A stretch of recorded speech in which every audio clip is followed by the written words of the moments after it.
Oh no! What happened to HAVAL H9? Just as you thought that we're in the clear about HAVAL H9, my friends, time to look back and check how the car is going in the hands of one and only Klubniy Servis Moscow. We have watched many of their videos and disassemblies, and today they're looping back to one vehicle, HAVAL H9, that they own. It's owned by one of their employees, so they are specialists. And they are going to look at it very closely today and tell you what disasters have occurred. Well, according to them, it's a catastrophe. Let's see together if it's a true, real catastrophe, and maybe you can draw some conclusions for yourselves if you're buying HAVAL H9 anywhere else in the world. As always, I welcome your feedback on your own ownership in the comments below. Just don't be a troll. And first, let's hear from our sponsors. This particular video is sponsored by Auto Gear Reviews, which happens to be my other channel. Yes, it is a spin-off of Value Cars Australia, where I started putting different videos where I'm reviewing dash cameras, wireless CarPlay adapters, water purifier systems for camping in the car, camping car lanterns, other kind of stuff. If you are interested in discounted car electronics, primarily dash cameras, wireless CarPlay and Android Auto adapters, that kind of stuff, absolutely do check the link in the description to my video. Auto Gear Reviews is where you find that more focused kind of approach. Lately, you will notice that I started also posting compilations, automated compilations, but curated by me manually. Those automated compilations, they give you a quick overview of trending gear on places where you can get that gear cheaply. And curation means that I took a look at it manually myself, and I think that this is good, this is good, this is good, and that's where those compilations are from. It's not me narrating those videos personally, it's an automated kind of AI embedded system, but it is human in the loop, and it is, I rest assured, it's me. Very, very grateful for your patronage. Thank you, Auto Gear Reviews, for sponsoring this video. So if you haven't watched the introduction video to this vehicle from Klubniy Servis, one of their guys has bought this HAVAL not that long ago, and at the moment of recording the car has 8,000 kilometers on the clock, which is absolutely not much, but not nothing either. In this video they will show us what happened to the vehicle in the meantime, making a cryptic reference to some troubles being rumored across many forums, where people raise questions around oil in transmission of these HAVAL H9s. Let's start first very quickly with cosmetics. What has happened to kind of the look of the vehicle over this time? First thing Ilya draws our attention to is that this almost invisible, at least from the camera angle, dent in the bonnet. And the funny thing is that no, nothing actually hit it, nothing fell on it.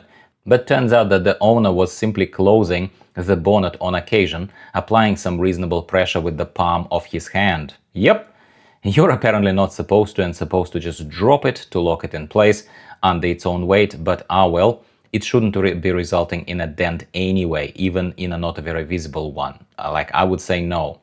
Next, the owner put this blackout kit on the front of the vehicle. As you can see, the front doesn't look kind of familiar. If you saw HAVAL H9s close kind of from the front, it doesn't look chromy or with that standard sort of boring gray H9 grille, but it all looks cool and black, FBI style.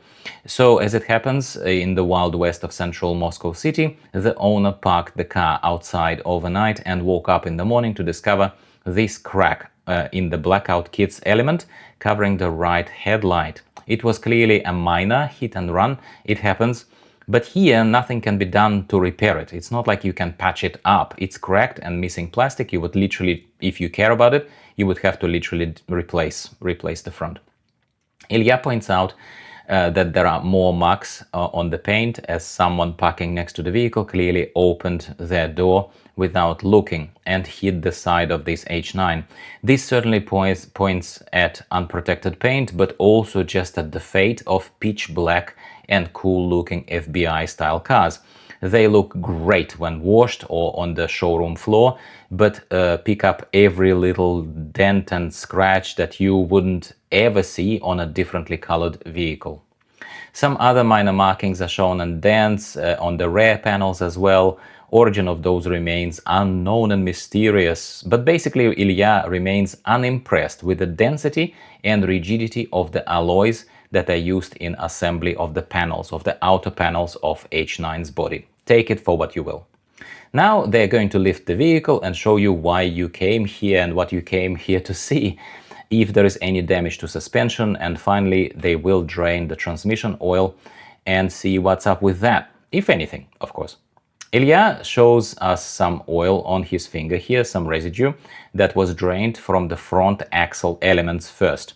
And it looks very muddy and dense. It almost looks like, I don't want to say clay, but it looks really, really sort of dense, suitable as war paint, as he makes a appropriate joke.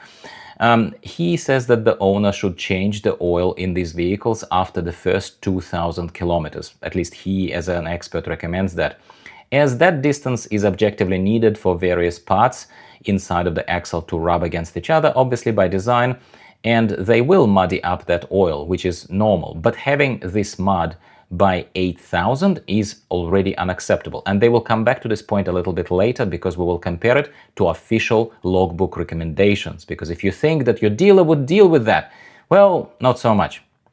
They proceed to drain oil from the transfer case, which takes them a little bit of time here on the screen, but the result looks better.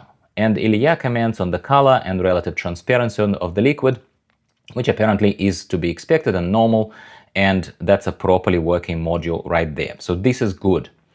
What's not good is the volume of the liquid drained. So look, this bottle that he's holding, the plastic thing, is 5 liters, they say, in volume, and this is all that they've drained from the transmission now, which is basically not much. Ilya doesn't elaborate on why this happened or how much exactly he would expect to have in there, but just repeats his advice to check and replace the stock oil supply earlier than your logbook recommends. After the initial change of oil after 2,000 kilometers, Ilya says that you'll probably have to change it then only after every 40,000 kilometers, which is not too bad. They move on to the third point where they drain oil. That's the rear axle and the central knot of gears of the diff lock. And they start draining it here and see the same picture as on the front axle, with this dense silvery black color non-transparent liquid that doesn't even look like a liquid. It looks like literally like kind of clay. Yeah, and this is where he goes off and calls it a misery and a catastrophe of its own, in his own sarcastically humorous original speech. Even as a non-mechanic, for myself, it's hard to disagree, as we watch this unfold in front of our eyes, that this is not normal, at the very least. They look closer at the lid of the cap of this, where they were draining the fuel, and it's pretty terrible here. So it basically looks like, again, like oil paint at best, and like clay at worst. We also see, upon zooming in, that there is this steel residue that looks like fine sawdust. Not good, not good. Ilya is known for two things: using any opportunity to promote their car service center, which is understandable, it's a business, and to bash Chinese vehicles when there is an irresistible example of something going wrong with it in its life cycle that is present on the screen. Here, he has admittedly an amazing chance to do both and remind private owners to sometimes use their own brain and not wait for that dealer's call for your logbook service, but to go with a friendly mechanic and check how your potentially expensive new vehicle is doing.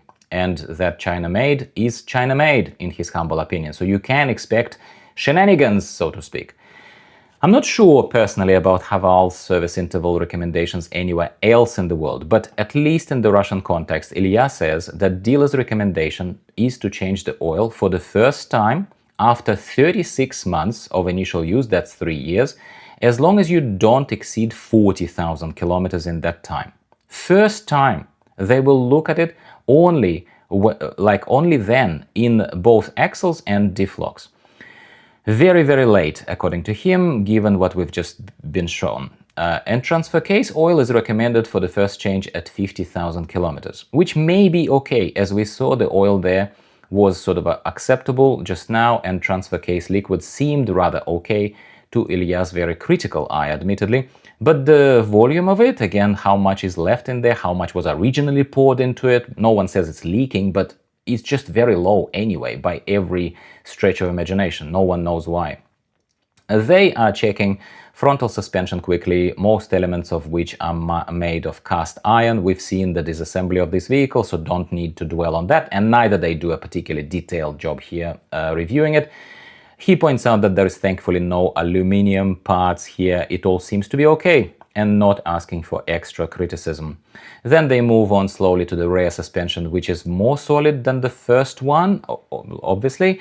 And Ilya says that again, they didn't see anything very obviously sticking out as wrong, here. So if you didn't see anything wrong with the front, he says it's unlikely to see something particularly wrong at the back. He's commenting on a few elements here, arms and levers, shocks, but this is all rapid fire. In this video, as I said, it's not a detailed disassembly or particular analysis. They've done that before. They were focusing on oil in this video, on the catastrophe of oil.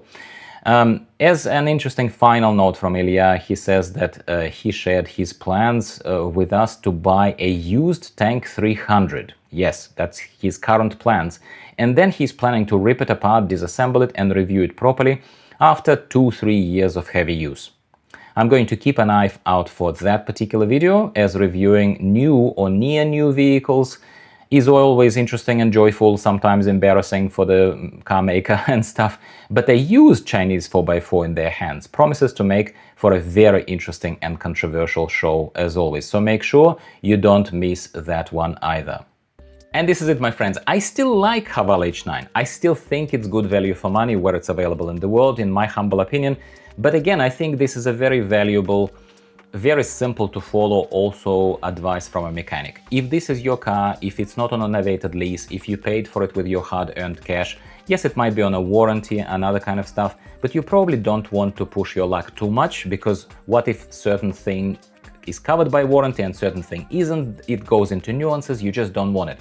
All you need to do is follow generic advice and go to your friendly mechanic or even official mechanic and just say, no, it's not about logbook service, I really just want you to cross-check the oil levels and all that kind of stuff in especially the axles, as he said, because transfer case transmission seems to be all right to hold on for a bit longer. But that's the advice. Hopefully you found it useful and maybe even somewhat entertaining. If you did, please give the video a quick like. As always, I appreciate you as one of my patrons, people who watch these videos.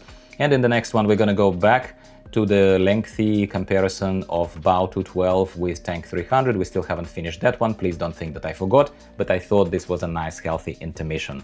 As always, would love to hear your non-trollish comments in the comments below, and I'll talk to you next week about something else value cars related in Australia and beyond. Goodbye for now.